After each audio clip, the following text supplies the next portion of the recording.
Hello, welcome to your Friday. This is week 10. It's March 6, 2020. January's gone, February's gone, and we're coming into spring. I love it when it warms up. Get the bikes out, get the grill cleaned up, and just spend time outside. Open the windows, air out the house. If you can't tell, this is one of my favorite times of year. I hope you enjoy it as much as I do.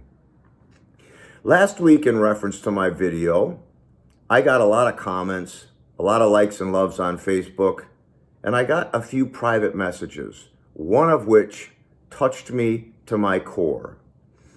Oftentimes, I wonder if I'm going to run out of things to talk about, although I've been told many times I will never run out of things to say. I have the gift of gab, of course. But when I get a message like that, it encourages me, inspires me, and makes me want to keep going. So as long as I can, and as long as I get that inspiration, I'm going to put those messages out there. In reference to last week's video, we talked about going negative over positive. We talked about not appreciating the things we have and always wanting the next best thing. This week, I'm going to talk about something that really ties into it, and it is a negative.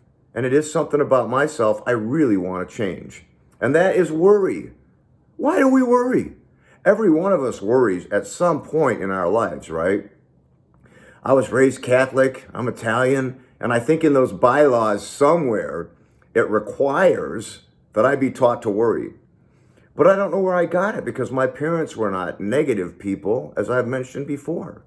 My dad worried, but he was the provider, and I understand that. I hear my mom's voice, nothing to worry about. So why do I worry? Why do we go negative over positive? And I started to think about it because I really don't like that. Where has it ever gotten me in life to worry?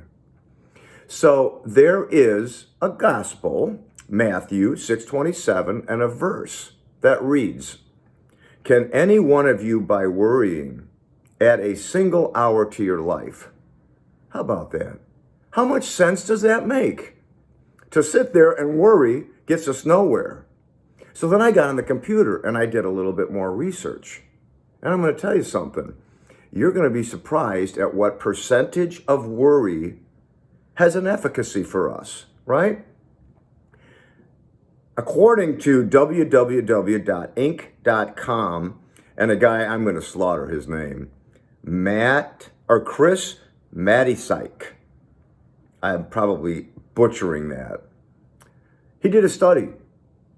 The percentage of worry that ever comes true is 8.6. So over 90% of the time, the stuff we worry about means nothing. Why do we do it? Why don't we think about something else? And of course, I'm talking about myself, and I've said this before, things I want to change. And if you can relate to it, beautiful. But if you think about going back to work, perhaps on a Sunday night or whenever you begin your week, there are things called the Sunday night syndrome, Sunday night blues, the Sunday scaries. So you're sitting at home, tomorrow you got to go back to work, and you sit there and worry. And then you go to work, and more often than not, and according to this research, anything you worried about meant nothing. It got you nowhere except a sour puss, maybe watching TV the night before you go back to work.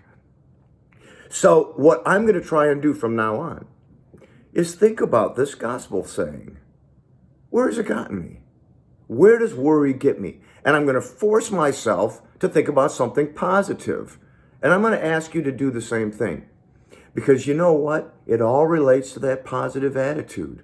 It all relates to getting positive over negative, appreciating what I do have. And look I understand this much. There are legitimate worries in life. And I had something just happen a couple weeks ago. And I worried and worried and worried. And when I got the answer I was looking for, I thought about it. Why did I spend so much of my day worrying? Well, that's about all I have for you this week. I'm going to thank you to think about it and try not to worry. I'm going to ask you to have a fantastic weekend, a beautiful week next week. I'm going to thank you for watching. I'm going to say God bless you and see you next week.